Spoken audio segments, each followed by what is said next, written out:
The Adventures of Pinocchio by C. Collodi, translated by Carol della Chelsea. Chapter 35. In the shark's body, Pinocchio finds whom? Read this chapter, my children, and you will know. Pinocchio, as soon as he had said goodbye to his friend, the tunny, tottered away in the darkness and began to walk, as well as he could, toward the faint light which glowed in the distance. As he walked, his feet splashed in a pool of greasy and slippery water, which had such a heavy smell of fish fried in oil that Pinocchio thought it was Lent. The farther on he went, the brighter and clearer grew the tiny light. On and on he walked until finally he found, I give you 1,000 guesses, my dear children, he found a little table set for dinner and lighted by a candle stuck in a glass bottle. And near the table sat a little old man, white as snow, eating live fish. They wriggled so that, now and again, one of them slipped out of the old man's mouth and escaped into the darkness under the table. At this sight, the poor marionette was filled with such great and sudden happiness that he almost dropped in a faint. He wanted to laugh, he wanted to cry, he wanted to say 1,001 things, but all he could do was to stand still, stuttering and stammering brokenly. At last, with a great effort, he was able to let out a scream of joy, and opening his arms, he threw them around the old man's neck. "Oh, father, dear father, I have found you at last. Now I shall never, never leave you again." "Are my eyes telling me the truth?" answered the old man, rubbing his eyes. "Are you really my own dear Pinocchio?" "Yes, yes, yes, it is I. Look at me. And you have forgotten me, haven't you?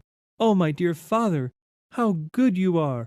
And to think that but if you only knew how many misfortunes have fallen on my head, and how many troubles I have had. Just think that on the day you sold your old coat to buy me my ABC book so that I could go to school, I ran away to the Marionette Theater and the proprietor caught me and wanted to burn me to cook his roast lamb. He was the one who gave me the 5 gold pieces for you, but I met the fox and the cat, who took me to the Inn of the Red Lobster. There they ate like wolves, and I left the inn alone, and I met the assassins in the wood. I ran, and they ran after me, always after me, till they hanged me on the branch of a giant oak tree. Then the fairy of the azure hair sent the coach to rescue me, and the doctors, looking after me, said, 'If he's not dead, then he's surely alive.' And then I told a lie, and my nose began to grow, and it grew, till I couldn't get it through the door of the room. And then I went to the fox and the cat in the fields of wonder to bury the gold pieces. The parrot laughed at me, and instead of 2,000 gold pieces, I found 1. When the judge heard that I had been robbed, he sent me to jail to make the thieves happy. And when I came away, I saw a fine bunch of grapes hanging on a vine. The trap caught me, and the farmer put a collar on me and made me a watchdog. He found out I was innocent when I caught the weasels, and he let me go.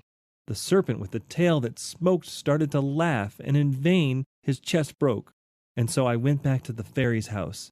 She was dead, and the pigeon, seeing me crying, said to me, 'I've seen your father building a boat to look for you in America.' And I said to him, 'Oh, if I only had wings.' And he said to me, 'Do you want to go to your father?' And I said, 'Perhaps, but how?' And he said, 'Get on my back, and I'll take you there.' We flew all night long, and the next morning the fishermen were looking toward the sea crying, 'There's a poor little man drowning.' And I knew it was you, because my heart told me so, and I waved to you from the shore." "I knew you also," put in Geppetto. "I wanted to go to you, but how could I? The sea was rough, and the whitecaps overturned the boat, when a terrible shark came up out of the sea, and as soon as he saw me in the water, swam quickly toward me, put out his tongue, and swallowed me as easily as if I had been a chocolate peppermint." "And how long have you been shut away in here?" "From that day to this, 2 long, weary years. 2 years, my Pinocchio, which have been like 2 centuries." "And how have you lived? Where did you find the candle and the matches with which to light it? Where did you get them?" "You must know that in a storm which swamped my boat, a large ship also suffered the same fate. The sailors were all saved, but the ship went right to the bottom of the sea, and the same terrible shark that swallowed me swallowed most of it." "What? Swallowed a ship?"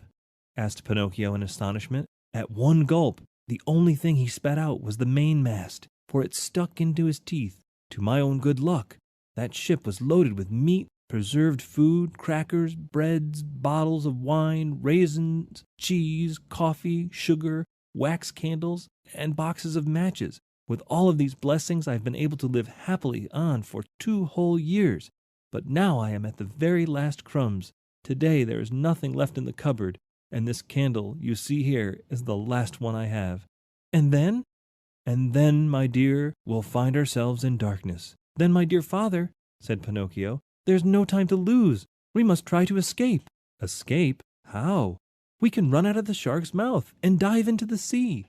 You speak well, but I cannot swim, my dear Pinocchio. Why should that matter? You can climb on my shoulders, and I, who am a fine swimmer, will carry you safely to the shore. Dreams, my boy, answered Geppetto, shaking his head and smiling sadly. Do you think it is possible for a marionette a yard high to have the strength to carry me on his shoulders and swim? Try it and see. And in any case, if it is written that we must die, we shall at least die together. Not adding another word, Pinocchio took the candle in his hand, and going ahead to light the way, he said to his father, Follow me and have no fear. They walked a long distance through the stomach and the whole body of the shark. When they reached the throat of the monster, they stopped for a while to wait for the right moment in which to make their escape. I want you to know that the shark, being very old and suffering from asthma and heart trouble, was obliged to sleep with his mouth open. Because of this, Pinocchio was able to catch a glimpse of the sky filled with stars as he looked up through the open jaws of his new home. The time has come for us to escape, he whispered, turning to his father. The shark is fast asleep, the sea is calm, and the night is as bright as day. Follow me closely, dear father, and we shall soon be saved. No sooner than done, they climbed up the throat of the monster till they came to that immense open mouth. There they had to walk on tiptoes, for if they tickled the shark's long tongue, he might awaken, and where would they be then? The tongue was so wide and so long that it looked like a country road. The two fugitives were just about to dive into the sea when the shark sneezed, and very suddenly, as he sneezed, he gave Pinocchio and Geppetto such a jolt that they found themselves thrown on their backs and dashed once more, very unceremoniously, into the stomach of the monster. To make matters worse, the candle went out, and father and son were left in the dark. And now? Asked Pinocchio with a serious face. Now we are lost. Why lost? Give me your hand, dear father, and be careful not to slip.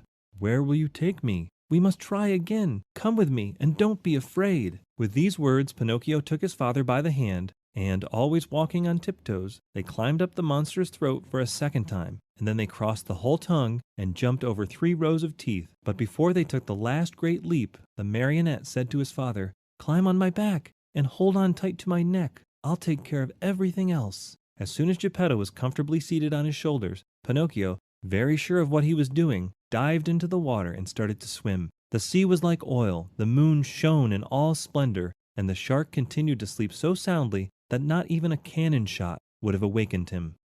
End of chapter 35.